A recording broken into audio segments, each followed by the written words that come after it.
Mythes et légendes.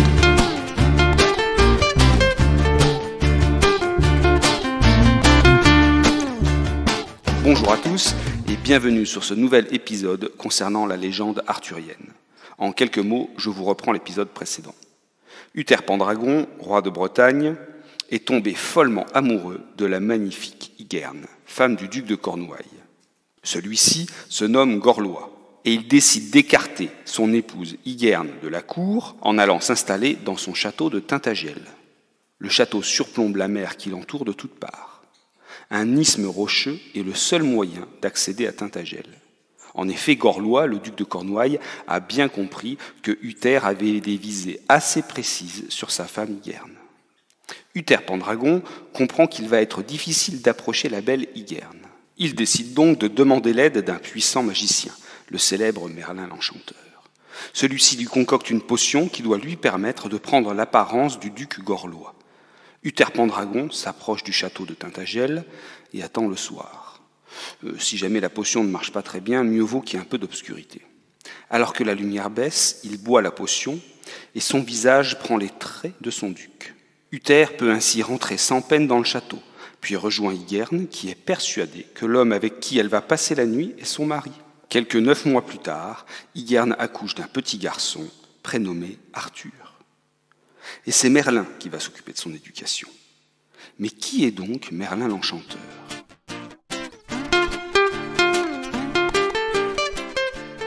Il est né au pays de Galles et il a pour mère une moniale, c'est-à-dire une religieuse, et pour père une sorte de démon, un incube, c'est-à-dire un esprit démoniaque habitant un corps velu au pied de bouc et dont la principale activité est d'abuser les femmes pendant leur sommeil.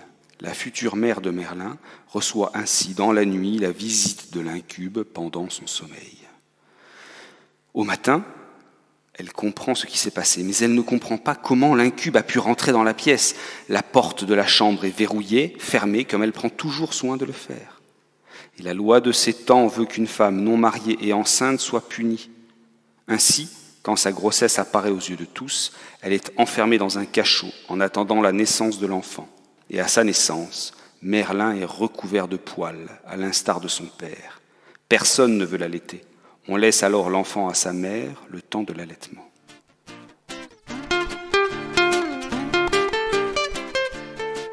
Dès sa plus tendre enfance, Merlin a la capacité de deviner l'avenir. Il apprend vite à utiliser ses dons de mage. Parmi eux, il a le don de métamorphose, c'est-à-dire de changer son apparence ou celle d'autrui. La légende veut aussi qu'il soit capable de voyager dans le passé ou dans le futur. Une des premières démonstrations publiques des pouvoirs de Merlin intervient lors de la révélation qu'il va faire au roi Vortigern.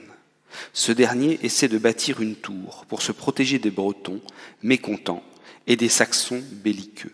Mais celle-ci s'effondre chaque nuit. Le roi consulte alors les astrologues et ceux-ci lui proposent de sacrifier un jeune garçon sans père et de répandre son sang sur le lieu de la construction.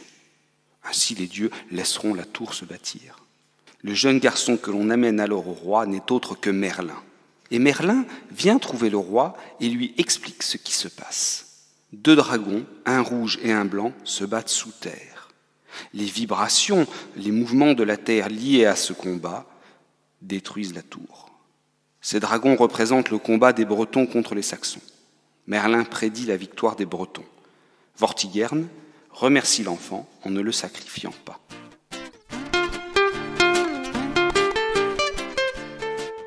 La légende d'Arthur en fait aussi le bâtisseur de Stonehenge. Vous savez, le célèbre ensemble de mégalithes situé au sud de l'actuelle Angleterre. Ceci montre à quel point Merlin a une connaissance très fine des pierres et des forces fondamentales de la nature. La potion que Merlin remet à Uther Pendragon pour tromper la femme de Gorlois et ainsi pouvoir coucher avec elle montre l'autre aspect des pouvoirs du mage.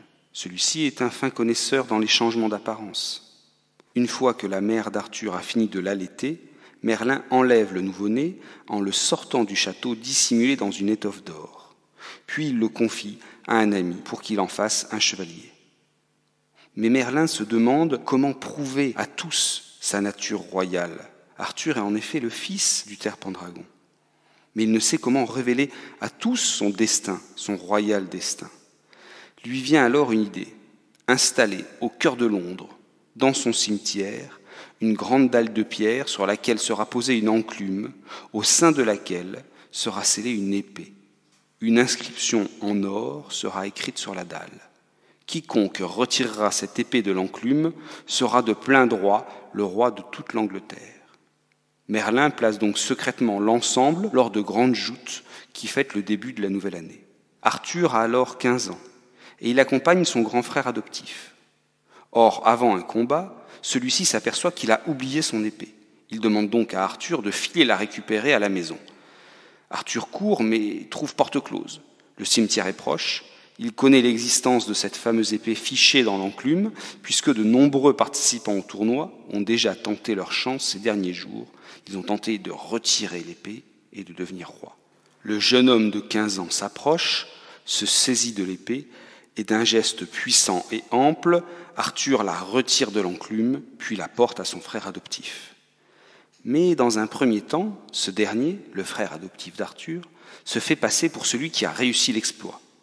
Cependant, Arthur est conduit à réitérer le geste en public. La foule des Londoniens le réclame alors comme roi, désigné ainsi par Dieu.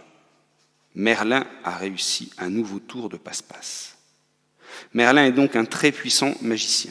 Il connaît des moments de folie où il part se cacher dans la forêt. Mais le plus souvent, il sert le bien. C'est ainsi qu'il élève Arthur ou qu'il assiste Perceval lors de sa quête du Graal. Enfin, Merlin connaît de violentes et puissantes passions amoureuses, et lorsque l'enchanteur est amoureux, il lui arrive sur l'oreiller de livrer à la jeune femme qu'il aime des secrets et des formules magiques. Ceci lui jouera quelques tours.